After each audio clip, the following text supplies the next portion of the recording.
भाजप नेते आणि मंत्री गिरीश महाजनांनी वैष्णवीच्या वडिलांसह कुटुंबियांचा मुख्यमंत्री फडणवीसांसोबत संवाद घडवला।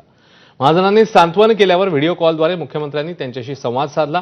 तुम्हाला पाहिजे त्या वकिलाचं नाव गिरीश महाजनांकडे द्या असं सांगताना दोषींना धडा शिकवल्याशिवाय राहणार नाही असं आश्वासनही यावेळी मुख्यमंत्र्यांनी दिलं।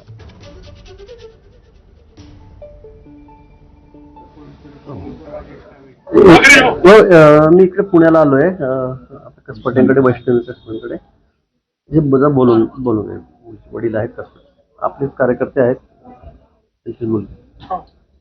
नमस्ते नमस्ते, मी देवेंद्र बोलतोय।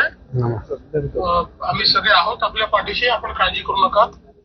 ही सगळी फार कठीण परिस्थिती आपल्यावर आली आहे, पण बिलकुल आम्ही सरकार पोलीस सगळे आपल्या पाठीशी आहोत। बिलकुल काळजी करू नका आपण। हो सर। आणि अशा लोकांना धडा शिकवल्याशिवाय आपण शांत बसणार नाही। हो सर। फार वाईट वागले, बिलकुल यांना सोडायचं नाही आपल्याला। समज द्या साहेब चांगले, त्यांना माझ्या मुलीला न्याय द्या साहेब।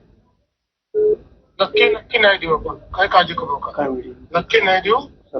आणि जे करायचं जे करता येईल, कडक जे करता येईल, कठोरात कठोर करता येईल ते करू आपण, काळजी करू। साहेब एक विनंती हॅलो होती की सांगा ना। सरकारी वकील बोला. सरकारी वकील रणजित कावेडिया सरांना एक अपॉइंट केलं तर आम्हाला बरं वाटेल। राजेश कावेडिया।